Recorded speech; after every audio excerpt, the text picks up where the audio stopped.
जय हिंद दोस्तों। आज से हम लोग रेलवे एग्ज़ाम की जो स्टूडेंट तैयारी कर रहे हैं उनके लिए संपूर्ण जीएस जीके को डिस्कस करेंगे और बारी बारी से एक एक टॉपिक एक एक विषय को हम लोग यहाँ पे पढ़ने वाले हैं। तो दोस्तों आज के वीडियो में हमने साइंस शुरू करा है। साइंस में जो भी महत्वपूर्ण टॉपिक है उनको आपको बताएंगे। इसके अलावा साइंस में आज हम लोग ब्लड पढ़ने वाले हैं, यानी कि रक्त के बारे में जितना इम्पोर्टेंट चीज़ें हैं जो एग्ज़ाम के लिए इम्पोर्टेंट हैं और जो अभी तक पूछी गई हैं और आगे पूछे जाने की संभावनाएं हैं उनको हम लोग यहाँ पे डिस्कस करने वाले हैं। तो दोस्तों पूरा वीडियो देखिए और नोट्स इसका ज़रूर बना लीजिएगा। नोट्स बनाने के बाद सिर्फ आप रिवीजन करते रहिए और प्रैक्टिस करते रहिए। तो चलिए दोस्तों शुरू करते हैं आज का वीडियो, देखते हैं इस टॉपिक को। उससे पहले जो लोग चैनल पे नए हैं वो लोग चैनल को सब्सक्राइब कर दें। अगर वीडियो पसंद आए तो वीडियो को लाइक करें और प्लीज़ कम से कम एक बार वीडियो को शेयर जरूर करें। तो चलिए दोस्तों शुरू करते हैं। आज का टॉपिक है रक्त।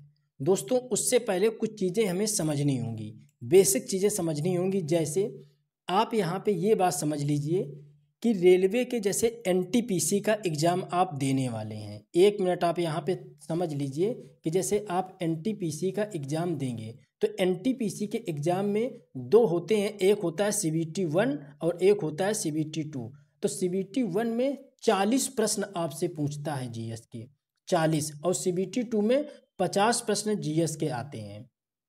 इसी तरीके से अगर हम लोग बात कर लें आरपीएफ के, तो आरपीएफ में आप देखेंगे तो 50 प्रश्न आपके आते हैं जीएस के।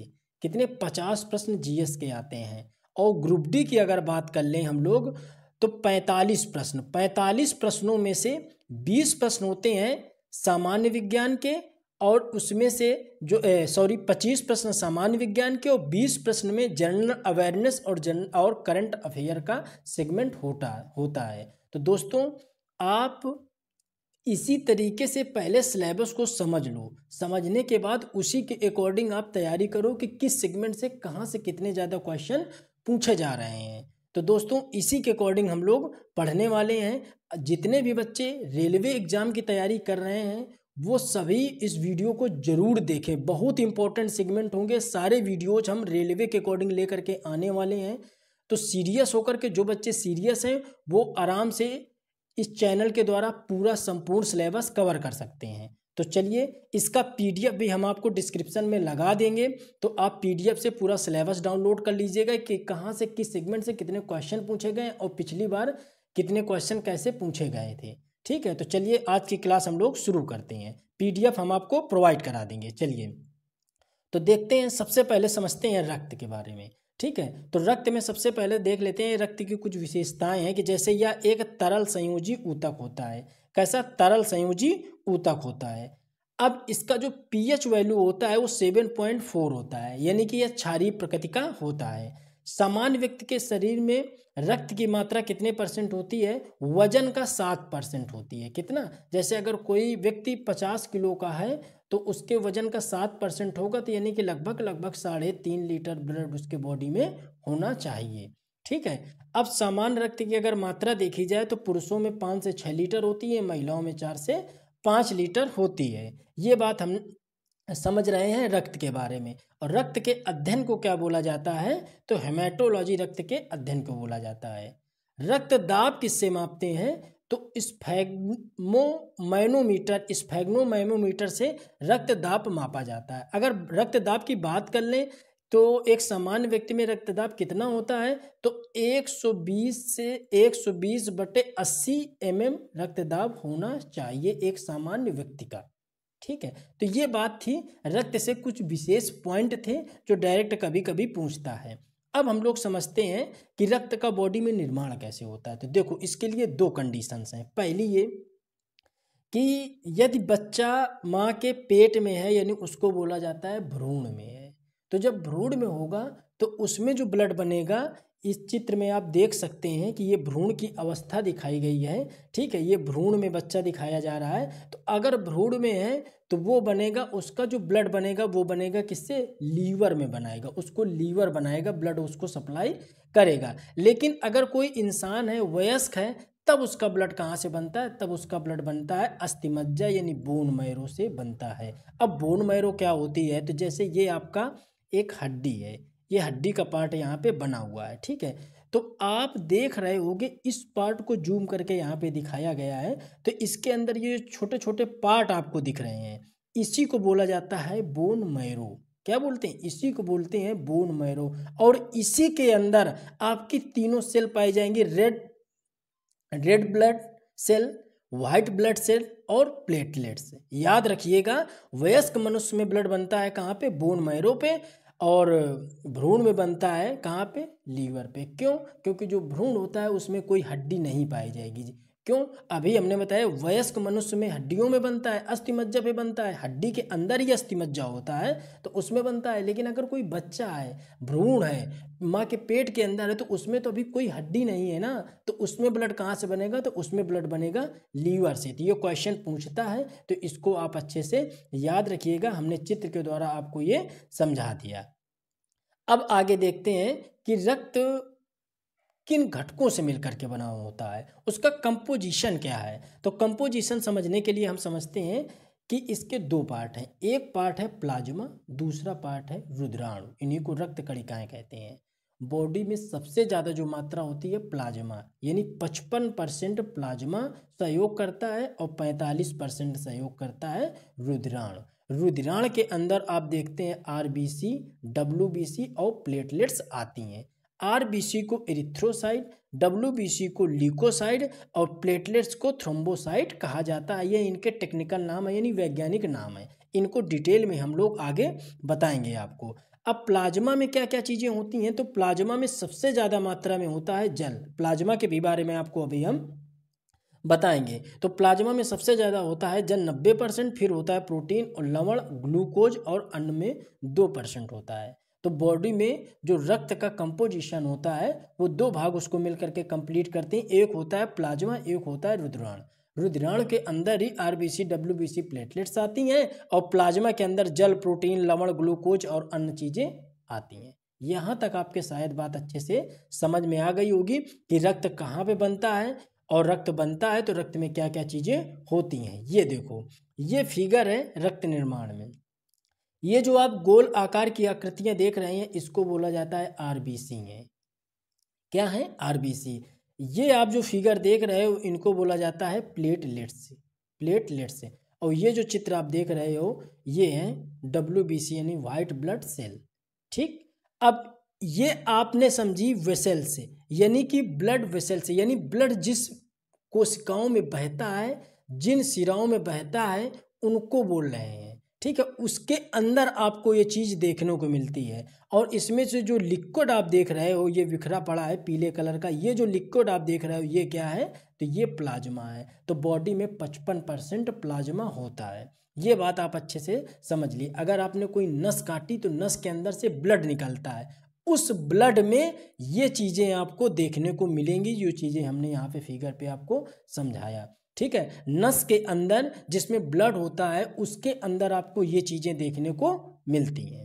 चलिए, ये भी बात आपने अच्छे से समझ ली होगी। अब समझते हैं एक एक टॉपिक को। अभी हमने आपको ऊपर बताया कि रक्त दो चीज़ों से मिलकर के बना है, ठीक है, प्लाज्मा और रुधिराणु। अब हम डिस्कस करेंगे पहले प्लाज्मा को। तो प्लाज्मा को हम लोग यहाँ पे डिस्कस कर लेते हैं। चलिए समझते हैं प्लाज्मा। ठीक है, देखो यह एक तरल अवस्था में पाए जाने वाला पदार्थ है, ये तो आपने समझ लिया। इसमें जल की मात्रा कितनी होती है? 90% होती है। इसका जो हल्का पीला रंग होता है किसके कारण होता है? तो बिलिरुबिन के कारण होता है। बिलिरुबिन का क्या काम होता है? बिलिरुबिन का काम होता है कि प्लाज्मा को पीला कलर प्रोवाइड कराना, पीला कलर प्रोवाइड कराना। अब ये आप चित्र में देखो, अगर ये पूरा ब्लड है, ठीक है, एक बोतल में अगर इस ब्लड को ले लिया जाए, ठीक है, अब उसमें देखा जाए तो प्लाज्मा की मात्रा आपको दिख रही होगी 55% आपको प्लाज्मा है। इसके अलावा ये बीच में डब्ल्यूबीसी है और नीचे आरबीसी चित्र में दिखाया गया है। तो प्लाज्मा आप आराम से देख सकते हो। अब इसके प्लाज्मा के कार्य क्या हैं? तो शरीर में प्रोटीन एवं अन्य पदार्थों को एक स्थान से दूसरे स्थान तक ले जाना प्लाज्मा का कार्य होता है। और रक्त के पीएच मान को संतुलित करना भी प्लाज्मा का कार्य होता है। प्लाज्मा का कार्य होता है। अभी हमने आपको बताया रक्त के पीएच वैल्यू कितनी होती है, 7.4। 7.4। देखो ये पूरा सेगमेंट आप पढ़ लो, इसको नोट्स बना लो, इसके बाद आप कहीं से भी आप टेस्ट लगाएं, स्पीड टेस्ट लगाएं, मॉक टेस्ट दें, एमसीक्यू हल करें, आप बिल्कुल आसानी से क्वेश्चन हल कर लेंगे। जो लोग रेगुलर से मेरी क्लासें देख रहे हैं उनको इस बात का अंदाज़ा अच्छे से होगा, क्योंकि जितना भी आपको हम नोट्स पढ़ा रहे हैं वो सारा एनसीईआरटी से पढ़ा रहे हैं। किससे? एनसीईआरटी से। और एग्ज़ाम जब भी आपका होता है उसमें नोट्स, उसमें जो क्वेश्चन पेपर सेट करे जाते हैं ज़्यादातर वो एनसीईआरटी बुक से ही करे जाते हैं, तो परेशान होने की ज़रूरत नहीं है। चलिए आगे हम लोग देखते हैं कि रक्त का थक्का जमाने में भी सहायक होता है कौन? प्लाज्मा। अभी हम आपको आगे बताएंगे कि रक्त का थक्का बॉडी में किस तरीके से जमता है। ग्लूकोज को बाकी अंगों तक पहुंचाने का काम क्या करता है? प्लाज्मा करता है। क्यों? क्योंकि प्लाज्मा एक लिक्विड फॉर्म में होता है, तो वो ग्लूकोज को भी बॉडी के अन्य भागों में पहुंचाता है। अब देख लेते हैं हम लोग कि प्लाज्मा में, हमने आपको बताया कि प्लाज्मा में जल भी होता है और ये ग्लूकोज और खनिज लवण को से ही ऊर्जा बनती है, ये तो आप जानते हैं। और इसमें प्रोटीन भी होता है, तो इसमें आपको ये प्रोटीन पढ़ने होंगे, थ्रोम्बिन, प्रोथ्रोम्बिन, ग्लोबुलिन और फाइब्रिन और फाइब्रिनोजिन। ये प्रोटीन होते हैं 5। तो इन पांचों प्रोटीन का बड़ा ही योगदान है बॉडी में। क्यों? क्योंकि अभी आपने ऊपर एक लाइन पढ़ी कि सर ये जो प्लाज्मा है वो ब्लड के थक्का को जमाने में भी सहायक होता है। तो इसमें फाइब्रोनोजिन प्रोटीन का क्या काम है, ये आप कमेंट करके हमको बताइएगा। फाइब्रोनोजिन प्रोटीन मुख्य रूप से क्या काम करता है?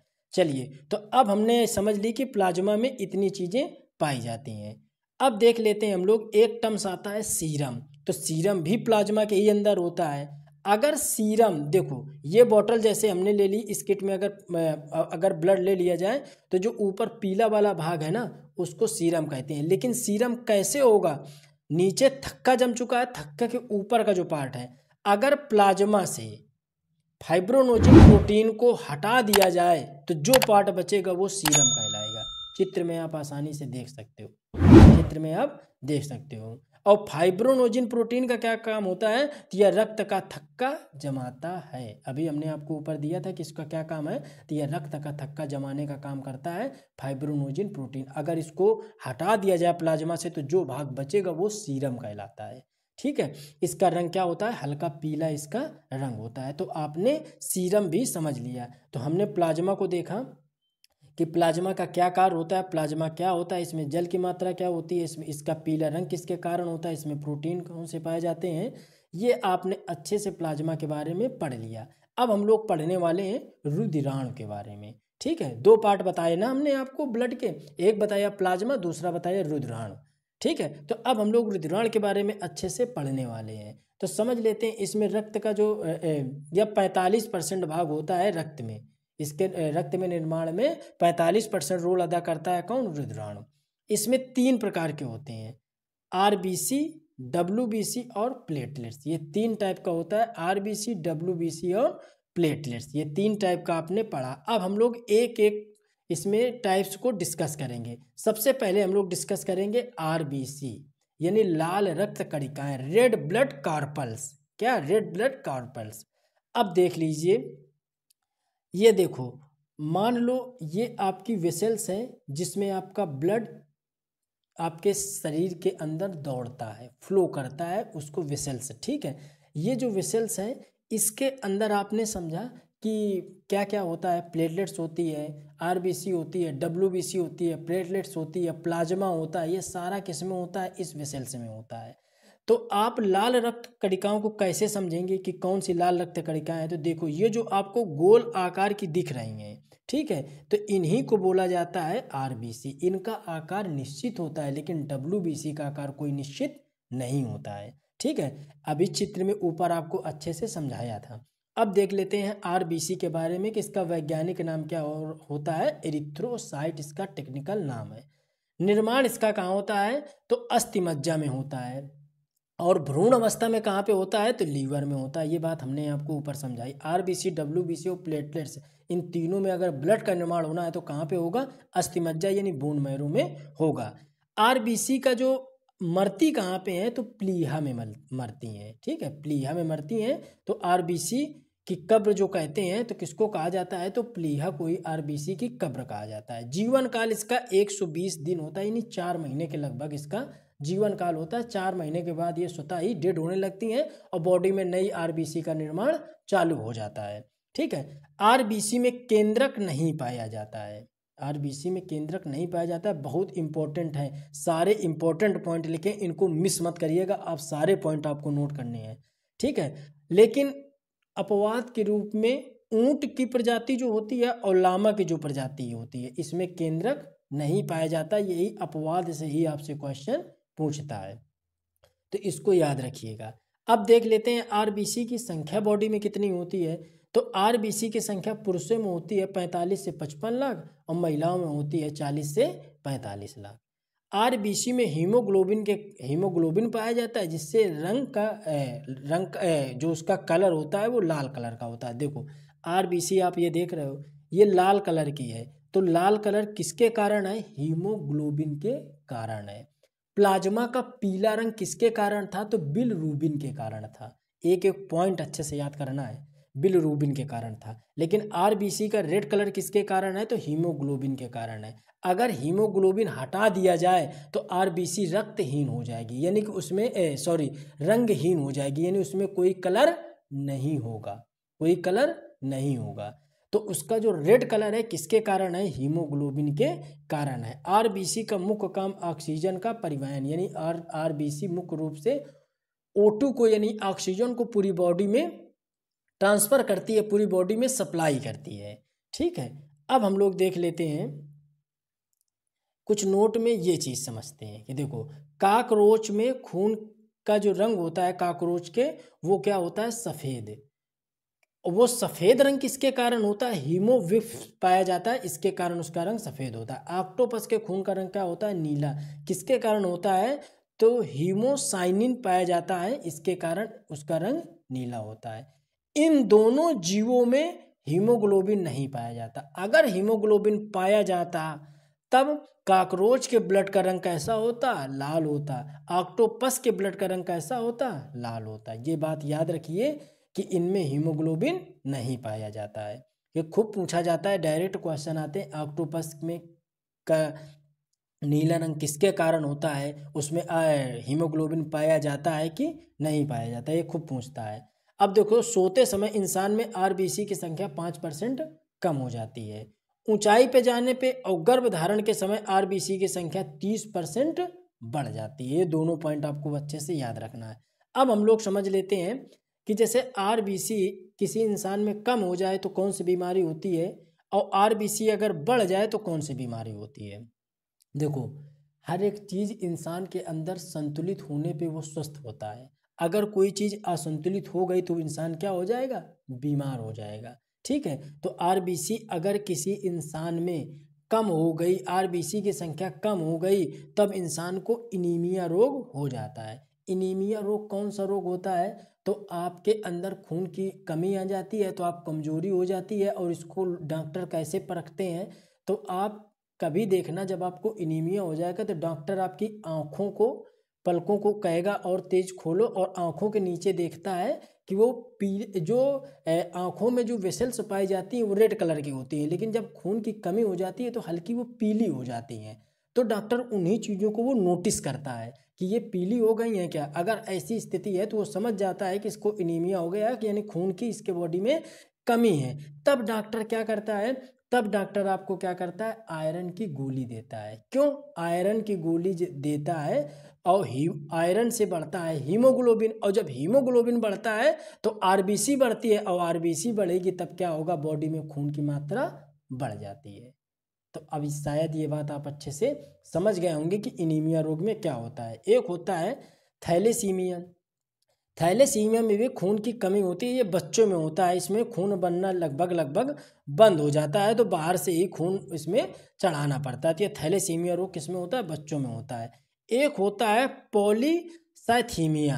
इसमें क्या होता है, आरबीसी जब बढ़ जाती है बॉडी में तब क्या होता है, यह बीमारी होती है, और इस बीमारी में त्वचा में काले कलर के धब्बे पड़ने लगते हैं।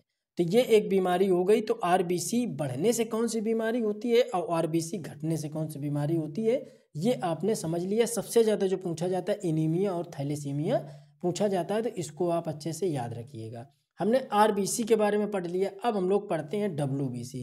तो डब्ल्यूबीसी हम लोग समझते हैं। तो देखो, हमने आपको बताया जैसे ये कोई वेसल्स है, इसको हमने यहाँ से कट कर दिया तो इसके अंदर ढेर सारी चीज़ें पाई जाएंगी, प्लाज्मा भी पाया जाएगा, आरबीसी डब्ल्यूबीसी प्लेटलेट्स पाए जाएंगे। तो जो डब्ल्यूबीसी पाई जाएगी वो कुछ इस तरीके से होगी। तो ये जो गोल कलर की आप देख रहे हो ये आरबीसी है, लेकिन जो ये वाइट कलर की आपको दिख रही है ये क्या है, डब्ल्यूबीसी है। तो ये आप समझ गए होंगे। इसका वैज्ञानिक नाम यानी टेक्निकल नाम इसका होता है ल्यूकोसाइड। निर्माण इसका कहाँ होता है, अस्थिमज्जा यानी बोन मैरो में। मृत्यु इसकी कहाँ होती है, तो ब्लड में ही ये मर भी जाती हैं। ये 2 से 4 दिन तक इनका जीवन काल होता है और ये समाप्त भी हो जाती हैं। संख्या इनकी 8,000 से 10,000 के बीच में इनकी संख्या होती है। कार्य क्या करती हैं, ये इम्यूनिटी सिस्टम को मजबूत करती हैं, रोगों से लड़ने की क्षमता प्रदान करती हैं। इससे शरीर का रक्षक या बॉडीगार्ड कहा जाता है इस सेल को। इसे रक्त का पुलिसमैन कहा जाता है, रक्त का पुलिसमैन कहा जाता है, या शरीर का रक्षक किसको कहा जाता है, डब्ल्यूबीसी को।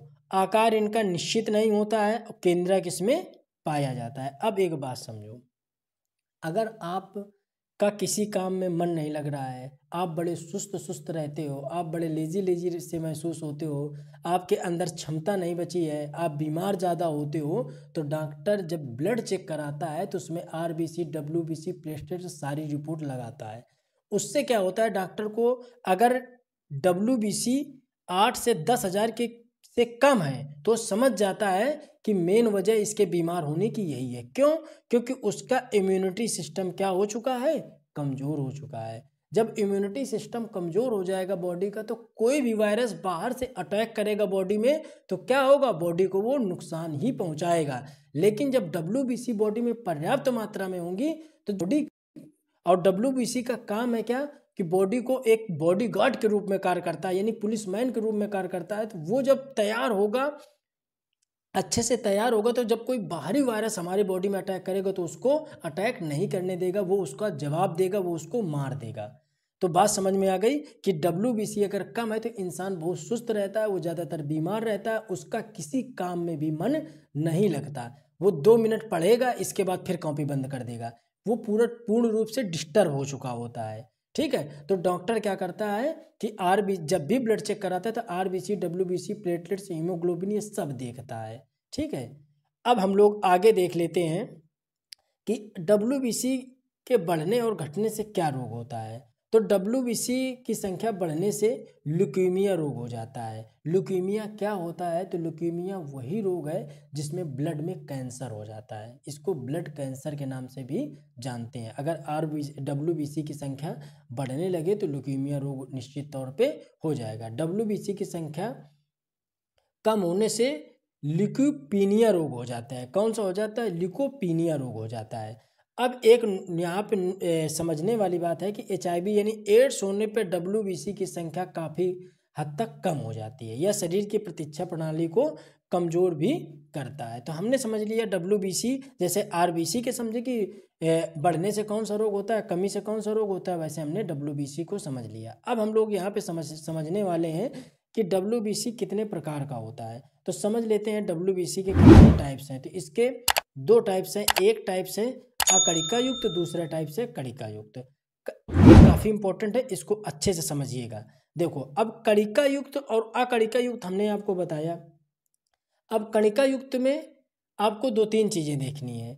इसमें से न्यूट्रोफिल्स पाया जाता है, बेसोफिल्स पाया जाता है और इओसिनोफिल्स पाया जाता है।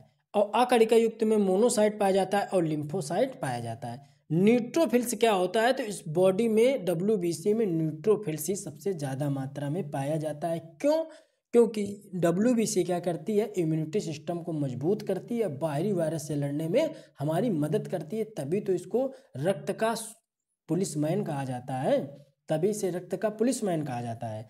अब क्या है कि अगर न्यूट्रोफिल्स कम हो गई बॉडी में तो इंसान बीमार होने लगता है। क्यों, क्योंकि उसकी इम्यूनिटी पावर वीक होने लगती है। और बेसोसिल पे इसकी संख्या 1% बॉडी में होती है, सबसे कम मात्रा में 1% होती है। लेकिन अगर बेसोफिल्स की संख्या बढ़ जाए तो बॉडी में एलर्जी हो जाती है। बॉडी में क्या हो जाती है? एलर्जी हो जाती है। तो जब किसी इंसान को एलर्जी हो जाती है तो डॉक्टर समझ जाता है कि बेसोफिल्स की मात्रा इसकी बॉडी में कहीं ना कहीं बढ़ रही है, तो उसी के हिसाब से वो टैबलेट देता है। इयोसिनोफिल्स क्या होता है? तो इयोसिनोफिल्स की संख्या बढ़ने से इस्नोफीलिया हो जाता है। इस्नोफीलिया का मतलब होता है सर्दी जुकाम वाली जो स्थिति होती है कि बार बार इंसान को जुकाम ही बना रहता है, लगातार एक लंबे समय तक जुकाम बना रहता है, उसी को कहते हैं इस्नोफीलिया। तो किसके बढ़ने से होती है? तो इयोसिनोफिल्स के बढ़ने से होता है। मोनोसाइट क्या होता है? तो मोनोसाइट सबसे छोटी WBC होती है, यह घाव भरने में मदद करती है। अगर इंसान के किसी के कट फट जाता है तो घाव भरने में अगर मदद कर रहा है तो कौन? मोनोसाइट। अगर घाव लेट भर रहा है या घाव नहीं भर रहा है तो मोनोसाइट की उसकी बॉडी में क्या होती है? कमी होती है। लिम्फोसाइट क्या होता है? तो सबसे बड़ी WBC होती है, या मेमोरी सेल का निर्माण करती हैं। कौन? लिम्फोसाइट। तो आई होप ये चीज़ें आप अच्छे से समझ रहे होंगे कि अभी हमने बताया WBC के बारे में, WBC से कौन सी बीमारी होती है, WBC कितने प्रकार होते हैं, न्यूट्रोफिल्स, बेसोफिल्स, मोनोसाइट, लिम्फोसाइट, ये सब आपने अच्छे से पढ़ा। अब हम लोग पढ़ते हैं रक्त बिंबाणु यानी प्लेटलेट्स के बारे में। तो इस चित्र को आपको ऊपर हमने समझा दिया था कि बॉडी में जब ब्लड वेसल्स में किस तरीके से WBC, RBC और प्लेटलेट्स मिली होती हैं। अब हम लोग समझ लेते हैं प्लेटलेट्स के बारे में। तो इसका टेक्निकल नाम होता है थ्रोम्बोसाइड। इसका निर्माण कहाँ होता है? अस्थिमज्जा में होता है। और मृत्यु इसकी कहाँ होती है? तो प्लीहा में होती है। देखो RBC और प्लेटलेट्स की मृत्यु कहाँ पे होगी? प्लीहा में होगी। लेकिन इसके अलावा जो WBC है वो रक्त में ही समाप्त हो जाता है। केंद्रक इसमें नहीं पाया जाता है। जीवन काल इसका 3 से 5 दिन होता है। इसका कार्य होता है रक्त का थक्का जमाने में, यह मुख्य रूप से काम करता है। संख्या इसकी कितनी होती है? तो 1.5 लाख से 4.5 लाख इसकी संख्या होती है। जब इंसान ज़्यादा बीमार होता है तो देखते हो कि लोग कहते हैं कि आपकी प्लेटलेट्स कम हो गई, तो प्लेटलेट्स बढ़ाने के लिए डॉक्टर उसी के अकॉर्डिंग दवाइयाँ देता है। तो इनकी संख्या मिनिमम 1.5 लाख से 4 लाख के बीच में, 4.5 लाख के बीच में होनी चाहिए। अब हम लोग एक चीज़ समझते हैं, हीमोफीलिया। तो हीमोफीलिया क्या होता है? तो यह एक आनुवांशिक रोग होता है। इसमें रक्त शरीर के बाहर भी नहीं जमता है। यानी कि रक्त को देखो शरीर के बाहर जमने के लिए क्या जरूरी होता है। अब आप एक चीज़ समझो कि अभी हम बताएंगे, आगे आपको बताएंगे कि रक्त किस तरीके से जमता है। तो देखो जैसे कि हमारा कहीं कट लग गया, तो कट लगने पे क्या हुआ? अगर कट लगा, आपको चोट लगी, तो थोड़ी देर तो ब्लड बाहर निकलता है। इसके बाद अगर हम उसका ट्रीटमेंट कर लेते हैं यहाँ, तो वो रक्त क्या होता है बॉडी में, वहीं धीरे धीरे उसकी लेयर बन जाती है और वो जम जाता है। ठीक है, तो ब्लड निकलना हमारा बंद हो जाता है। लेकिन जब हीमोफीलिया रोग किसी को हो जाता है, तब किसी भी हालत में कोई भी ट्रीटमेंट करने पे ब्लड जमना बंद नहीं होता। वो पूरा ब्लड शरीर से बाहर हो जाता है और इंसान की मृत्यु हो जाती है। तो इसे रॉयल डिसीज़ के नाम से जाना जाता है। रॉयल डिसीज़ के नाम से जाना जाता है, यानी कि शाही बीमारी। क्या? शाही बीमारी के नाम से इसी को जाना जाता है। किसको? हीमोफीलिया को। यह महारानी विक्टोरिया इससे ग्रसित होने वाली पहली महिला थी, और यह बीमारी एक आनुवांशिक होती है। तो महारानी विक्टोरिया की जितनी भी संतानें हुई, जितनी पीढ़ी दर पीढ़ी उनकी यह बीमारी उनको फैलती गई, इस वजह से इसको रॉयल डिसीज़ के नाम से जाना जाता है।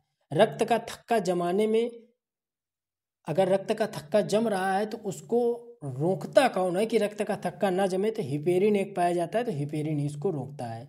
अगर संख्या के आधार पे देखा जाए तो RBC सबसे ज़्यादा होती हैं, फिर प्लेटलेट्स होती है, फिर WBC होती है। अगर आकार के अकॉर्डिंग देखा जाए तो WBC सबसे बड़ी होती है, फिर प्लेटलेट्स होती है, फिर RBC होती है। अनुपात देखा जाए RBC WBC प्लेटलेट्स का तो 600:1:40 होता है। तो ये बात आप अच्छे से समझ गए। अब हम लोग आगे देख लेते हैं कि रक्त का थक्का किस तरीके से जमता है। तो देखो हमने आपको प्रोटीन बताए थे ऊपर कि कौन से, थ्रोम्बोप्रोटीन, प्रोथ्रोम्बिन प्रोटीन, फाइब्रोनोजिन प्रोटीन, ये आपको ऊपर हमने बताए थे। तो देखो इस प्रोसेस को हम लोग समझ लेते हैं। तो क्या होता है कि रक्त का थक्का, देखो अगर इंसान स्वस्थ है, उसके चोट नहीं लगी है, तब बॉडी में कहीं भी रक्त नहीं जमता है। ऐसा क्यों होता है? तो हमने बताया भाई अगर रक्त का थक्का जमाने में हिपेरिन काम करता है, एक तत्व पाया जाता है हिपेरिन, एक ये पाया जाता है हिपेरिन, ये बॉडी के अंदर ही पाया जाता है। जैसे ये रक्त है, ये वेसल्स है, इसके अंदर रक्त बह रहा है। अब रक्त में क्या क्या आता है, WBC, प्लेटलेट्स और प्लाज्मा, ये सब, और हिपेरिन भी इसी के अंदर पाया जाता है। इसी के अंदर प्रोथ्रोम्बिन पाया जाएगा, थ्रोम्बिन पाया जाएगा, फाइब्रोनोजिन प्रोटीन पाया जाएगा, विटामिन के पाया जाएगा, सब कुछ इसी के अंदर पाया जाता है। तो बॉडी, जब इंसान स्वस्थ है, उसको चोट नहीं लगी है, तो बॉडी के अंदर रक्त जम जाना चाहिए, लेकिन ऐसा नहीं होता है। क्यों? क्योंकि हिपेरिन को एक वरदान टाइप का समझ लो कि वरदान मिला है कि जब तक कट नहीं लगा है और हिपेरिन बॉडी के अंदर यानी ब्लड वेसल्स के अंदर है, तब तक वह रक्त को जमने नहीं देगा। लेकिन हिपेरिन में अगर कहीं से भी ऑक्सीजन आ गई, यानी हिपेरिन के अंदर ऑक्सीजन पहुंच गई, हवा लग गई, तो ये क्या हो जाता है, खत्म हो जाता है। जैसे ही यह डेड होगा, तब क्या होगा, बॉडी के अंदर ब्लड जमना चालू हो जाता है, बॉडी क्लॉथिंग होने लगती है, बॉडी के अंदर ब्लड क्लॉथिंग की प्रोसेस चालू हो जाती है। लेकिन जब तक हिपेरिन है तब तक ब्लड को जमने नहीं देता है। जैसे ही हिपेरिन खत्म होगा तो ब्लड क्लॉथ हो जाता है। तो हिपेरिन खत्म कैसे होता है, तो सिर्फ एक शर्त है कि उसके अंदर ऑक्सीजन नहीं जानी चाहिए, उसके अंदर ऑक्सीजन नहीं जानी चाहिए। तभी आपने एक चीज नोटिस करी होगी कि जब चोट लगती है, जब चोट लगती है इस तरीके से, अगर बॉडी में चोट लगती है तो बॉडी की ऊपरी सतह पे ब्लड जम जाता है। क्यों? क्योंकि हिपेरिन तो रोकता है उसको, हिपेरिन यहाँ भी रोकता है सतह पे आकर के, लेकिन जैसे ही हवा उसको लगती है तैसे ही वो खत्म हो जाता है और ब्लड वहाँ पे जमना चालू हो जाता है। तो ये चीज़ थी। तो अब इस चीज़ को बाई प्रोसेस समझ लेते हैं कि देखो, जो थ्रोम्बोप्लास्टिन प्रोटीन होता है, ये कैल्शियम के साथ रिएक्ट करता है और प्रोथ्रोम्बिन प्रोटीन को थ्रोम्बिन में बदल देता है। जो थ्रोम्बोप्लास्टिन प्रोटीन होता है वो कैल्शियम के साथ रिएक्ट करके प्रोथ्रोम्बिन को थ्रोम्बिन में बदल देता है।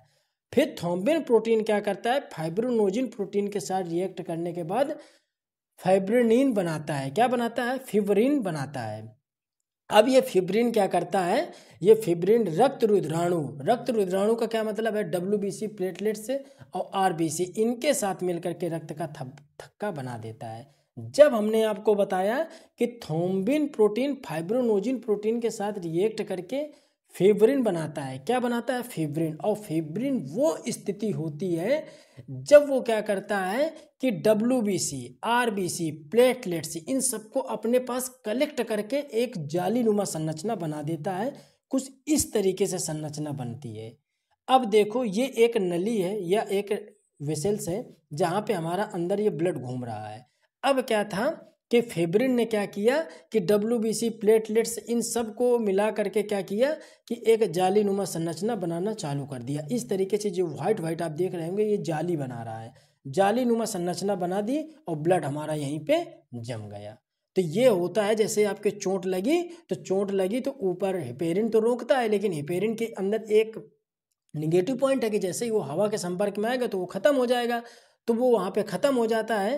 तो जब वो ख़त्म हो जाएगा तो अब इनको मिल जाता है, जितने भी प्रोटीन है इनको मिल जाता है मौका कि रक्त को जमाना वो चालू कर देते हैं। तो रक्त को जमाने के लिए फिब्रिन क्या करता है, इन सबको कलेक्ट करके एक जालीनुमा संरचना बनाता है और ब्लड वहाँ पे जम जाता है। तो ब्लड वहाँ पे हमें ये महसूस होता है, बाद में हम लोग देखते हैं कि स्किन के ऊपर वाली सतह पे एक हल्की हल्की सी लेयर बन गई है जो रेड कलर की होती है और वो ब्लड वहाँ से नहीं निकल रहा है, तो वो होता है फिब्रिनिन। ये बात आप अच्छे से समझ गए होंगे कि किस तरीके से ब्लड जमता है। अब हम लोग समझ लेते हैं रक्त समूह। तो रक्त समूह की 1901 में कार्ल लैंडस्टीनर ने इसकी खोज करी थी और उस समय रक्त समूह जो थे A, B और O रक्त समूह ही था। बाद में रक्त समूह A, B और O बना था। ठीक है, A बना, B बना, AB बना और O बना। अगर सर्वदाता रक्त समूह कौन सा है तो O है और सर्वग्राही रक्त समूह कौन सा है तो AB है। अब देख लेते हैं यहाँ पे रक्त देने वाला और रक्त लेने वाला। अगर किसी व्यक्ति का ब्लड ग्रुप O है तो वो सबको रक्त दे सकता है, A को भी, O को भी देगा, A को भी देगा, B को भी देगा और AB को भी देगा।